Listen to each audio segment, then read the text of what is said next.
Welcome back to another episode of Driven by Cause. This episode is brought to you by Ariba, the thought leaders behind the industry's only completely integrated and fully automated all-in-one digital fundraising, donor relationship management database, healthcare hospitality, and auction software with one unified database. I'm joined by my awesome guest co-host, Chris Fink. Chris, how are you doing today? I am awesome. Thank you, David, and thanks for calling me awesome. It's great to be here, and I'm excited for today's episode. Well, Chris, you are right. Today is going to be a great, but I'll say awesome episode because we have a very special guest. I truly am excited to welcome Pedro Rivera to the show.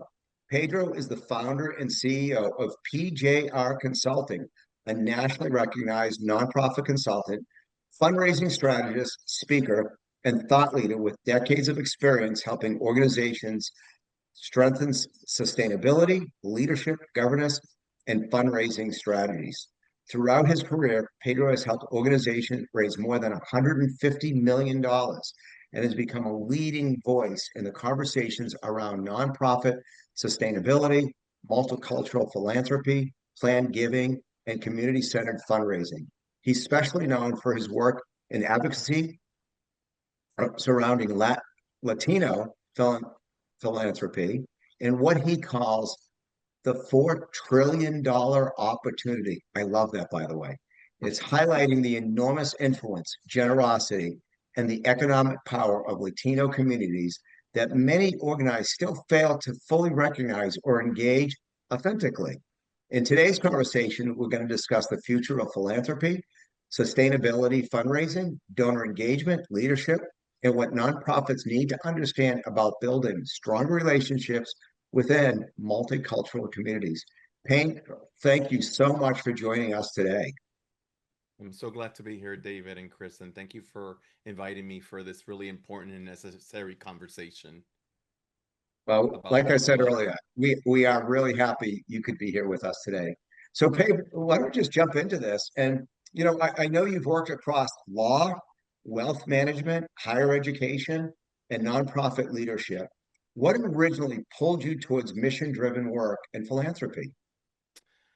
That's a great question. I was I was drawn to mission-driven work by my parents, who were philanthropists in nature. My parents were the kind of donors that were the people who on Sundays would write the small gifts to checks to like Catholic Charities, St. Jude's, disabled veterans, and so philanthropy was instilled into my part of my upbringing, and also after 25 years of working in the corporate sector during the 2019 financial crisis, I moved back home to take care of my parents, and that kind of prompted me to pivot and decided to go into fundraising and philanthropy, which was a great way for me to give back to the communities. And I also had also served in multiple nonprofit boards during my 20 plus years in private sector. So it was a part of a personal decision to work in the nonprofit world, but it was early instilled in me by my parents, who were, as I call, philanthropists by nature. I'm not quite sure if they realized they were philanthropists, but they were in true your like annual giving, monthly giving kind of type of donors. Okay. Well, Pedro, I just want to ask, and David mentioned this earlier, but something that you speak about often and that you've described as the Latino philanthropy and this $4 trillion opportunity. What do you think the nonprofit sector still fundamentally misunderstands about Latino giving and economic influence?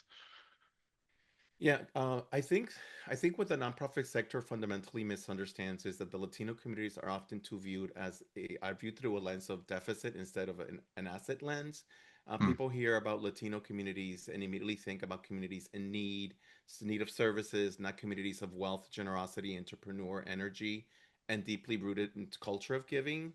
When I describe the Latino philanthropy as a 4 trillion opportunity, I'm talking about economic power. The Latino GDP in the U.S. now exceeds over 4 trillion. That if it's treated independently, we would be the fifth largest nation in GDP, and that's just emerging. That's just here.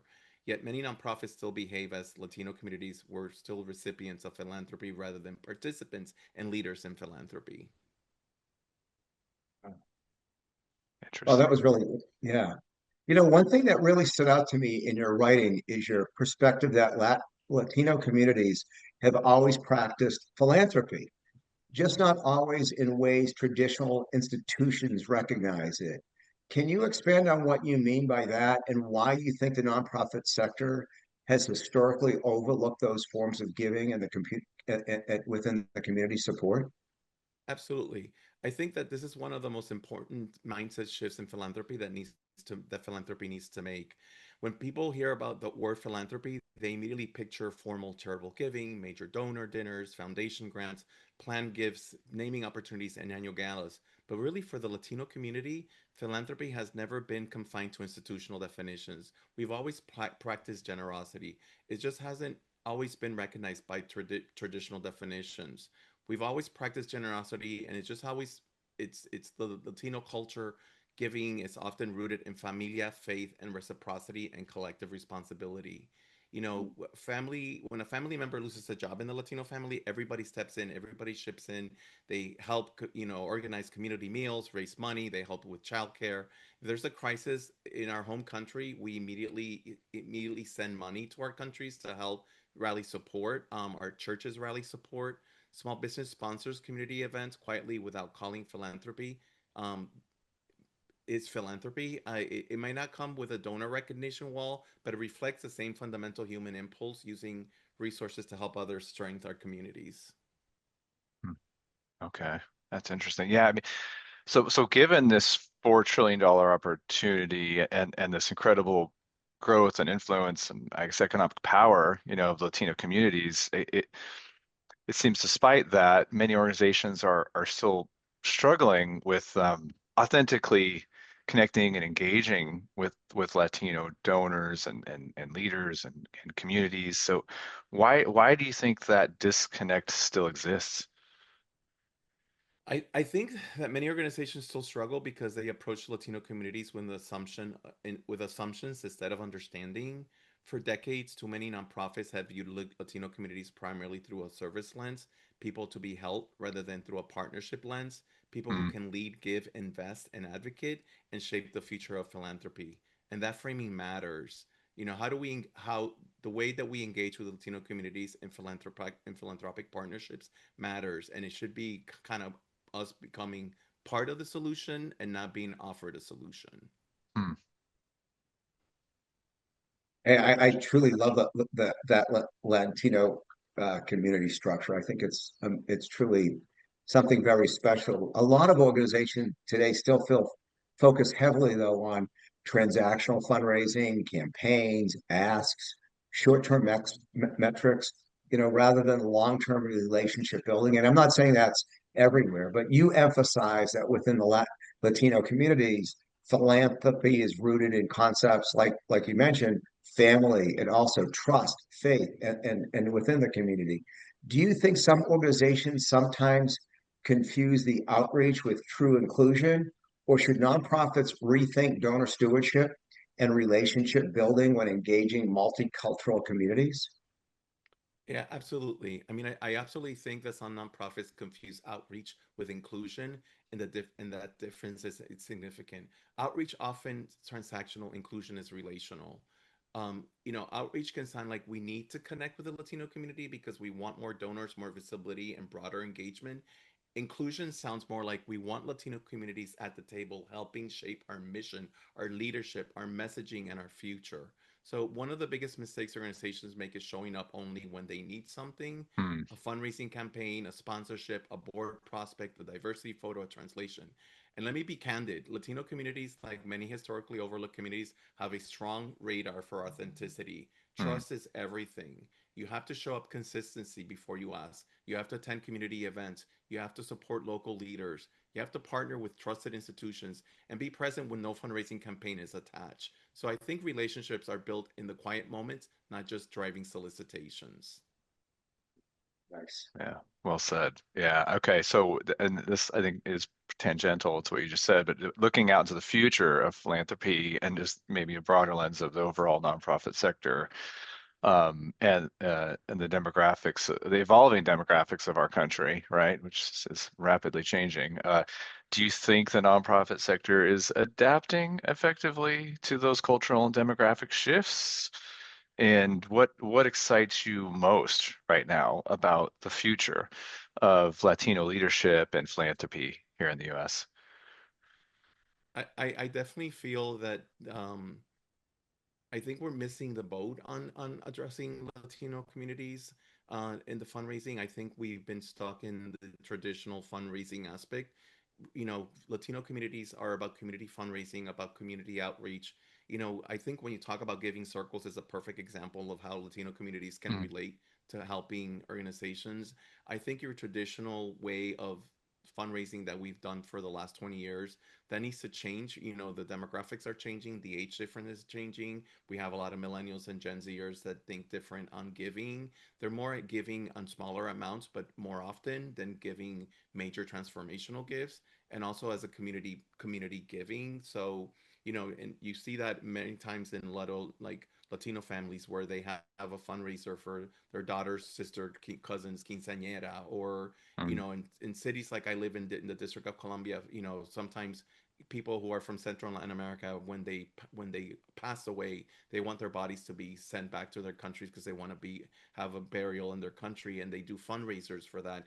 I don't I That's a kind of community fundraising that if we don't really as a profession start thinking differently, that we're just not the transactional kind of fundraising is change. And so I think definitely nonprofit organizations need to think different when they're thinking about how to address and how to fundraise in the Latino communities. You've given a lot of great insight into this, and we would like to give our audience one takeaway, if you could think about it, from this show today that they can begin this week. What would be that one action you would recommend every organization take after listening to this episode?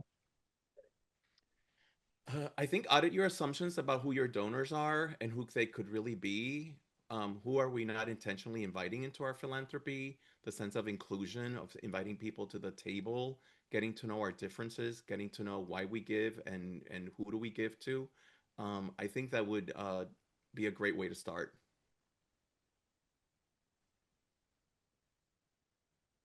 all right.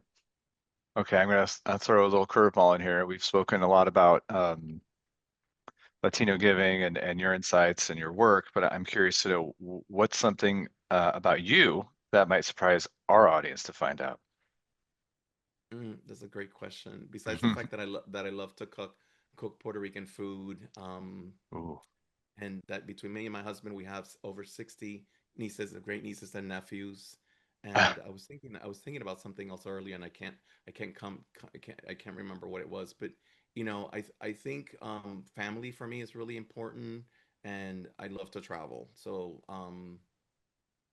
I would say that's one of the many things that people don't know, that I travel as much. So Yeah.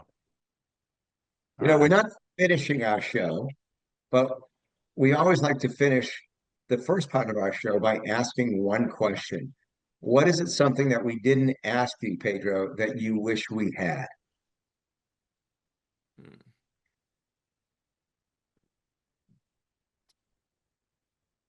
Uh, um, I guess, why do I do this kind of work? Well, not really. You asked me that. So hmm, I had it in my mind. I can't remember right now what I was thinking about. I guess for me, I guess I wish you would ask, I guess, what's at stake if Latino-led community-based nonprofits don't adapt their fundraising strategies now? Interesting. Because that's Hmm. what I do. If we don't, if they don't change or adapting the fundraising strategies now, we're not going to survive, considering that most of our fundraising is all grant based or corporation based, and not less than 5% of our fundraising is based on individual giving, and whether you're alive or dead, which includes individual gifts and planned giving. So No, that's great. And I appreciate that. It really is interesting that we start something out and it's not that the way was the wrong way, But the one thing that I've seen in this industry continuously is you have to continue pivoting. You have to keep on shifting, regardless of the communities, the fundraising. There's so many factors in this world right now that you have to continue assessing, reassessing without just taking it for granted. So I think that was great. And right now, we'll be right back after this. We are a team that has had an enduring influence on the nonprofit industry for more than 3 decades. We pride ourselves on developing and delivering technology with a purpose, software born of a genuine understanding and passion for cause. We are relentlessly dedicated to our client success. We are with our clients for good. We are Arriva, tech with purpose, driven by cause.